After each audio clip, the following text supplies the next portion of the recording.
Bom dia, amados.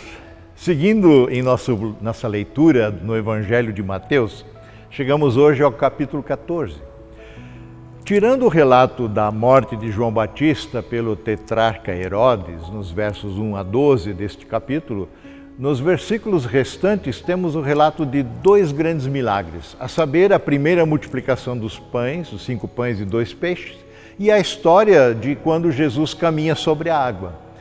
As duas histórias culminam com a adoração dos discípulos a Jesus e com uma declaração vinda da boca deles, do coração deles, dizendo verdadeiramente, tu és o Filho de Deus. Já escutei várias vezes pregações a respeito do milagre da multiplicação dos pães e peixes, afirmando que o grande milagre que Jesus realizou aqui não foi o de levar as pessoas a partilhar, de levar as pessoas a partilharem o que tinham para comer. Ou seja, o milagre foi o milagre da partilha. Nós somos normalmente egoístas, extremamente egoístas, e a nossa condição natural nos levaria a levar o nosso próprio lanche, pensando só em si mesmo e não repartir com ninguém.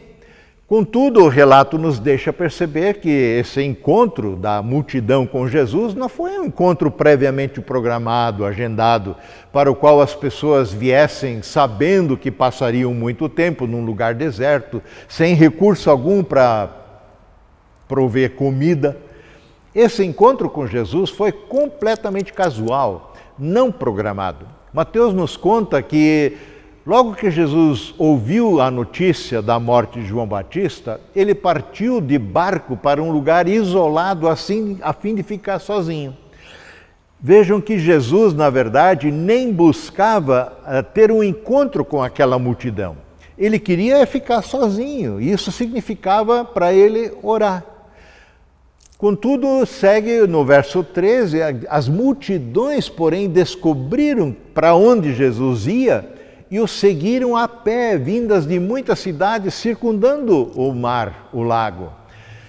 Para terem essa atitude de se deslocarem, contornando o lago para alcançarem Jesus a fim de estarem com ele, mostra que não se tratava de uma programação previamente agendada, tipo um retiro, um passadia na comunidade, em que cada pessoa vai preparado, leva uma comidinha, um lanche. Eles não tinham levado coisa alguma, pelo menos não a absoluta maioria das pessoas. E a atitude de Jesus, ao ver aquele mundo de gente que o buscavam aflitas, ele teve compaixão delas. É o que Mateus nos relata no verso 14.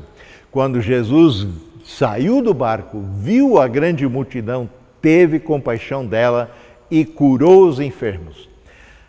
E segure essa informação em sua mente. Jesus havia se retirado para um lugar deserto, pois ele queria ficar sozinho. E ali Jesus foi atendendo às necessidades de todas aquelas pessoas que o buscavam. Ao entardecer, diz o verso 15, os discípulos foram até Jesus e disseram: olha, mestre, esse lugar é bem isolado e já está ficando tarde. Mande essas multidões embora para que possam ir aos seus povoados e comprar comida. Aqui não temos nada.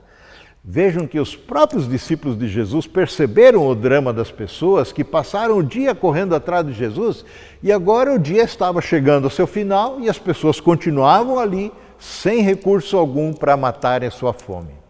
Então, o mais sensato a ser feito era mandar esse pessoal embora, a tempo de encontrarem comida nas aldeias, nos lugares mais perto. A reação de Jesus foi inesperada para os discípulos. Não há necessidade, disse Jesus para eles. Providenciem vocês mesmos alimento para eles. Ou seja, se eles deveriam providenciar alimentos, é porque não havia alimento disponível entre eles. E eles responderam: tudo o que temos aqui são 5 pães e 2 peixes. Bem, não é que não havia alimento algum. Havia sim alguma coisinha, mas isso não dava nem para o cheiro, uma migalha diante daquela grande multidão de pessoas. Contudo, Jesus lhes disse: ok, tragam isso para cá. Jesus chamou para si mesmo a responsabilidade de alimentar aquela grande multidão. Os discípulos não faziam a mínima ideia o que Jesus faria com aqueles 5 pães e 2 peixes. Verso 19 diz que em seguida mandou o povo sentar-se na grama, tomou os 5 pães e os 2 peixes, olhou para o céu e os abençoou. Esta a forma como Jesus costumava agradecer pelo alimento que iriam consumir, uma oração de mesa, por assim dizer. Então partiu os pães em pedaços e os entregou a seus discípulos, que os distribuíram às multidões. E isso é tudo. Não há maiores detalhes. O evangelista não está preocupado em descrever detalhadamente como aquele pão foi se multiplicando. É extraordinário demais para ser verdade, não é? Talvez seja para muita gente assim. Então, quem sabe a gente ajuda esse milagre a ser mais aceitável, dizendo que o que aconteceu aqui não foi exatamente uma multiplicação de pães e peixes, mas foi o milagre da partilha. Cada um trouxe uma coisa e todos dividiram, botaram numa mesa comum e todos conseguiram comer numa boa. E a gente não coloca o evangelho sob suspeita de exagerar as coisas que Jesus fazia. Contudo, o evangelista Mateus acrescenta mais alguns detalhes que complicam essa estratégia de dar credibilidade ao evangelho. Ele tem credibilidade. Verso 20 diz que todos comeram à vontade e os discípulos recolheram 12 cestos com as sobras. Os que comeram foram cerca de 5.000 homens, diz Mateus, sem contar mulheres e crianças. De fato, Jesus quebra com os nossos paradigmas. Ele, em tudo o que faz, se revela como o extraordinário Deus entre nós, Deus presente. Por isso, um pouco adiante, os discípulos se prostram aos pés de Jesus e o adoram, dizendo: verdadeiramente, tu és o Filho de Deus. E você tem crido em Jesus como o Senhor e Salvador de tua vida? Se não, faça isso ainda hoje. Jogue-se aos seus pés, creia nele. Amém.